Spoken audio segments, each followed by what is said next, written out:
our story in King's Landing for a moment and turn back the calendar sometime to speak of Lady Baela's Lord Husband, Alyn Oakenfist, and his epic voyage to the Sunset Sea that would go down in the annals of the Seven Kingdoms forever, with some comparing it to one of the 9 voyages of the Sea Snake, Corlys Velaryon himself. The challenges and triumphs of the Velaryon fleet as it made its way around the bottom of Westeros could fill a mighty tome all by themselves. For those seeking details of that voyage, Maester Bendemeur's 6 Times to Sea, being the account of the great voyages of Alyn Oakenfist, remain the most complete and authoritative source, though the vulgar accounts of Lord Alyn's life good hard as oak and bastard born are colourful and engrossing in their own way, albeit unreliable. However, as all good scholars know, all sources must be assessed, even the dubious ones. The former was written by Sir Russell Stillman, who squired for his lordship as a youth, and was later knighted by him, losing a leg during the Oakenfist's 5th voyage. The latter by a woman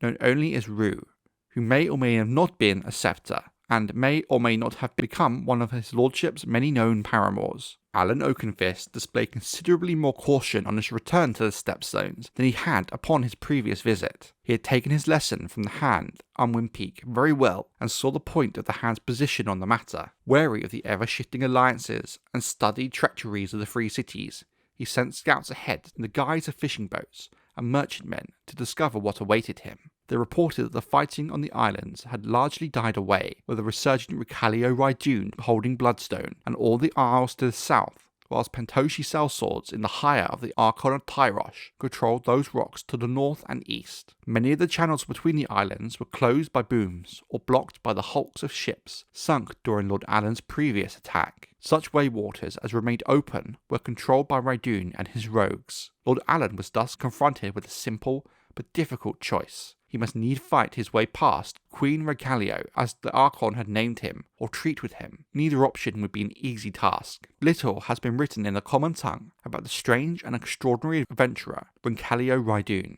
but in the Free Cities his life has been the subject of 2 scholarly studies and an uncounted number of songs, poems, and vulgar romances. In his native city, Tyrosh, his name remains loathed to men and women of good blood to this very day, whilst being revered by the thieves, pirates, whores, drunkards, and all of their ilk.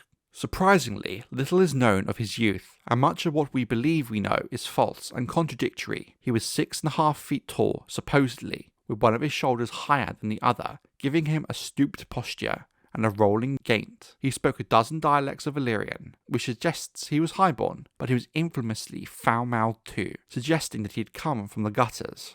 The fashion of many of the Tyroshi, he was wont to dye his hair and beard. Purple was his favourite colour, hinting at a possibility of a tie to Braavos, and most accounts of him make mention of a long, curling, purple hair, often streaked with orange. He liked sweet scents and would bathe in lavender or rosewater. That he was a man of enormous ambition and enormous appetite seemed clear. He was a glutton and a drunkard when it came to leisure, and a demon when in battle. He could wield a sword with either hand and sometimes fought with 2 at once. He honoured the gods, all gods, everywhere. When battle threatened, he would throw the bones to choose which god to placate for a sacrifice. Though Tyrosh was a slave city, he hated slavery, suggesting that perhaps he himself had come from bondage. When wealthy, he gained and lost several fortunes. He would buy any slave girl who caught his eye, kiss her and set her free. He was open-handed with his men, claiming a share of the plunder no greater than the least of them. In Tyrosh, he was known to toss gold coins to beggars.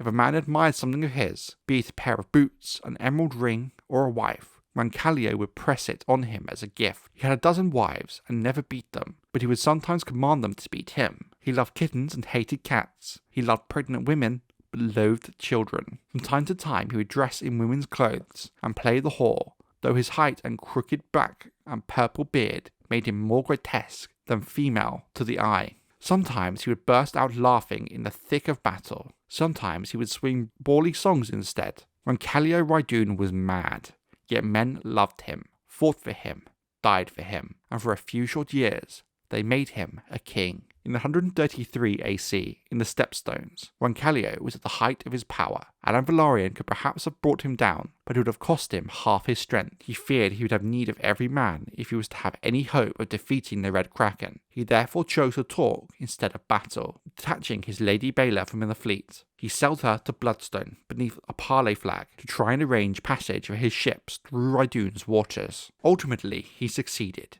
though Racallio kept him for more than a fortnight in his sprawling wooden fortress on Bloodstone. Whether Lord Alyn was captive or a guest was never quite clear, even to his lordship himself, for his host was as changeable as the sea. One day he would hail Oakenfist as a friend and brother-in-arms and urge him to join him in his attack on Tyrosh. Next he would throw the bones to see if he should put the guest to death. He insisted that Lord Alyn wrestle him in the mud pit behind his fort, while hundreds of jeering pirates looked on. When he beheaded one of his own men accused of spying for the Tyroshi, Racallio presented Lord Alyn with the head as a token of their friendship. But the very next day, he accused his lordship of being the Archon's hire himself. To prove his innocence, Lord Alyn was forced to kill 3 Tyroshi prisoners. When he did, Ryndoon was so delighted with him that he sent 2 of his wives to Oakenfist's bedchamber that night. "Give them sons," Racallio commanded. "I want sons as brave and as strong as you." Our sources are at odds as to whether Lord Alyn did as he was bid, though given what we know of Alyn,